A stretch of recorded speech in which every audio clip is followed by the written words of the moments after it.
الرحيم.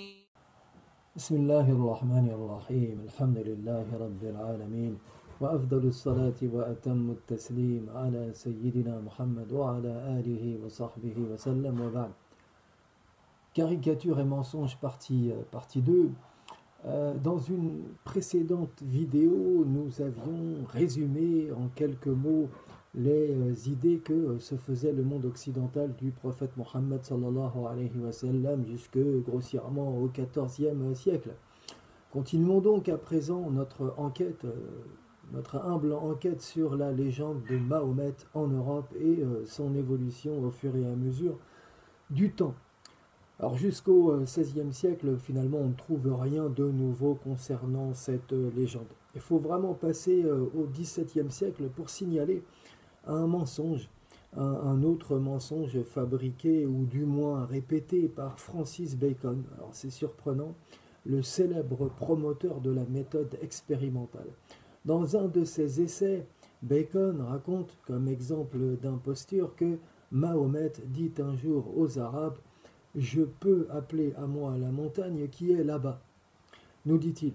Mais après l'avoir appelée, la montagne ne vint pas. Alors Mahomet, raconte Bacon, leur dit: « Si la montagne ne vient pas à Mahomet, Mahomet ira à la montagne. » On se demande vraiment comment Bacon a pu accréditer une telle fable, lui, le grand promoteur de la méthode expérimentale. N'empêche, force est de constater que on continue malheureusement à répéter cette fable jusqu'à nos jours en Europe, qui n'est ni un hadith, ni une tradition, ni une information aussi faible soit-elle.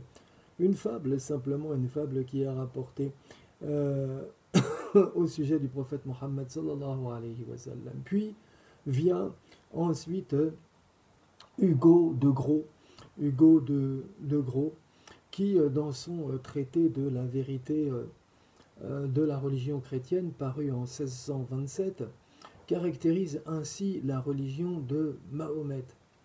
Cette religion, nous dit-il, ne semble être née que pour rougir la terre du sang de ses habitants. Elle est toute extérieure, fondée sur un grand nombre de cérémonies. Elle propose ce qu'elle veut bien que l'on croie, et il faut se soumettre aveuglément et sans examiner. Les livres qui contiennent sa doctrine sont, dit-on, des livres saints. La lecture en est interdite au peuple. Cette défense est injuste et fait soupçonner avec raison qu'on veut lui cacher un mystère d'iniquité que la lecture dévoilerait. Alors, par quelle étrange hallucination Hugo de Gros reproche-t-il à l'islam ce qu'on reproche à la chrétienté et plus particulièrement au catholicisme? Je ne saurais le dire, à savoir que la lecture des livres saints était interdite aux fidèles. Ne savait-il pas, ce Hugo de Gros, que la lecture du Coran et même la récitation par cœur du Coran est un devoir qui incombe à tout musulman? Surprenant qu'il ne l'ait pas su. Ailleurs dans son livre, de Gros renchérit sur ses devanciers et ne se suffit pas des fables de ses prédécesseurs et des inventions de ses prédécesseurs, mais ajoute à cela, invente d'autres fables, comme celle, accrochez-vous bien, d'un chameau avec lequel Mahomet avait l'habitude de converser, ou celle de la lune, dont une partie était tombée dans la main de Mahomet et qu'il aurait renvoyé pour, je cite, rendre à cet astre sa rotondité. Ou encore et surtout la fable de la femme qui avait été transportée au ciel et qui aurait été arrêtée par Dieu, lequel l'aurait changée, cette femme donc en astre, et l'aurait appelée finalement Vénus. C'est donc avec Johann Henricus Oettinger, qui est mort en 1667, que voilà, on entre dans une nouvelle phase dans les écrits consacrés à Mahomet et à l'islam. Cette fois-ci, c'est un peu plus sérieux, enfin, à peine plus sérieux, À partir de cette époque, on aura recours, c'est vrai, de plus en plus aux sources musulmanes. Donc les auteurs auront une vue plus conforme aux faits historiques, mais n'empêche, en continuant de caricaturer et accabler d'injures Mahomet et sa religion. Ainsi, chez Oettinger, j'espère qu'on dit ça comme ça, la légende de Mahomet, qui s'est formée en Europe durant 7 siècles, s'est considérablement amoindrie. Hein, il s'est chargé, lui, de purifier un peu tout ça, laissant la place à une conception dont on dirait qu'elle est plus proche, allée des faits historiques. Par exemple, Oettinger se contente de mentionner la rencontre entre Bahira et Mohammed, hein, telle qu'elle est rapportée d'après Ahmad ibn Idris, sans faire aucun commentaire. Et là est le nouveau dans l'affaire, parce que cela veut dire finalement que Oettinger n'attache plus beaucoup d'importance à cette rencontre, fait pourtant à partir duquel les auteurs européens ont fabriqué, vous vous le rappelez dans la vidéo précédente, tant de fables et tant de mensonges. Le problème chez Oettinger, ou le problème de Oettinger, comme ceux d'ailleurs qui suivront sa méthode après lui, c'est qu'ils ne se serviront de leur érudition en ce qui concerne l'islam que pour chercher les prétendus emprunts de Mahomet au christianisme et au judaïsme, à la manière de ce que feront plus tard au XIXe siècle les auteurs européens. On le verra dans une vidéo prochaine. Par exemple, après avoir raconté l'histoire de l'Isra wal Mi'raj, hein, vous savez, c'est le voyage nocturne du prophète sallallahu alayhi wa sallam de la Mecque à Jérusalem, puis son ascension nocturne donc jusqu'aux cieux durant cette même nuit. Après avoir raconté l'épisode de l'Isra wal Mi'raj, donc du prophète sallallahu alayhi wa sallam, dans son livre, je cite, La vie de l'imposteur Mahomet, Humphrey Prideaux fait la remarque suivante. Cette historiette, ainsi qu'il qualifie l'Isra wal Mi'raj, cette historiette est une imitation d'une autre, tirée du Talmud, dont Abdallah ibn Salam fit part à Mahomet, c'est ce qu'il nous raconte, et qu'il diversifia de la manière dont on vient de le rapporter pour cacher la source d'où il l'avait puisé. En effet, nous dit toujours ce même Prideaux, en effet, on lit quelque chose de semblable dans le Talmud babylonien.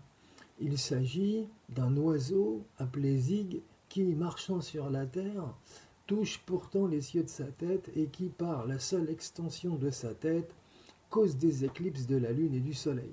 Bon, alors on voit vraiment pas le rapport qu'il y a entre l'épisode de l'Isra wal Mi'raj tel qu'il est raconté dans la Sira et la fable de l'oiseau Zig, relatée dans le Talmud babylonien. N'empêche, on voit clairement ici la méthode employée par Prideaux et la nouvelle voie empruntée par cet auteur, qui est, allez, pour résumer, la recherche des prétendus emprunts faits de l'islam à la littérature juive et chrétienne. Non, faut vraiment attendre l'auteur européen qui, le premier, rend quelque peu justice à Mohammed et à l'islam en la personne de Adrien Roland, mort en 1718, pour que là on commence à concevoir les choses de façon un peu plus rationnelle et un peu plus conforme au contenu des textes. Est-il admissible, demande Roland, à juste titre, dans la préface de son livre De Religion Mohammedica Libridio. Donc dans ce livre, Roland dit est-il admissible qu'une religion aussi absurde que l'islam, tel que nous le décrivent en tout cas les auteurs chrétiens, ait pu trouver des millions d'adhérents? Laissons donc les musulmans nous décrire eux-mêmes leur religion. De fait, aucune religion ajoute Roland, ne peut être dépeinte d'après les descriptions de ses adversaires.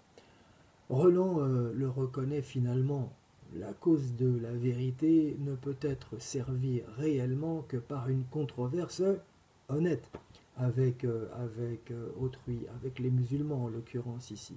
Or, aucune religion n'a été calomniée plus que l'islam, nous dit-il. Cependant, il s'agit de ne pas s'y tromper ici. Si Roland corrige, c'est vrai, quelques contre-vérités dans son livre, quelques mensonges, quelques préjugés que les auteurs européens ont proférés au sujet de Mohammed sallallahu alayhi wa sallam, au sujet du Coran, au sujet de l'islam, c'est tout d'abord et avant tout afin de mieux combattre désormais la religion musulmane. Le but visé finalement par Roland est d'abord d'empêcher les musulmans de se défendre en dénonçant les mensonges et les calomnies accumulées depuis 10 siècles en Europe sur le compte de Mohammed sallallahu alayhi wa sallam, et c'est ensuite de se mettre finalement en état d'engager des controverses avec eux d'une manière qui soit plus sensée et plus circonspecte, ce qu'ils n'avaient jamais su faire auparavant.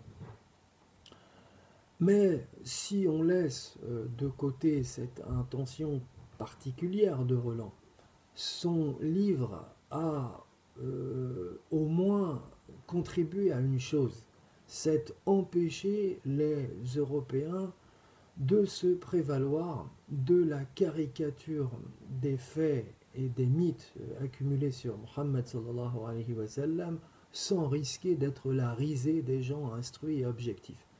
À partir de ces écrits, donc de Roland, il n'est plus question de parler d'islam ou de parler de Sira sans se référer aux sources musulmanes et sans proposer une controverse qui soit solide et qui soit appuyée par des textes.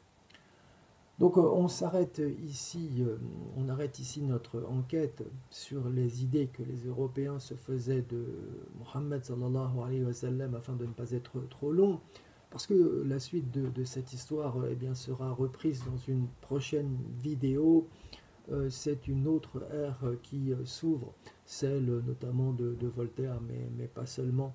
On le verra d'un certain nombre de philosophes européens qui, eux, seront plus subtils, mais leur subtilité toujours aussi empoisonnée. Wa sallallahu ala sayyidina Muhammad wa ala alihi wa sahbihi wa sallam wa akhiru da'wana anil hamdulillahi rabbil alamin.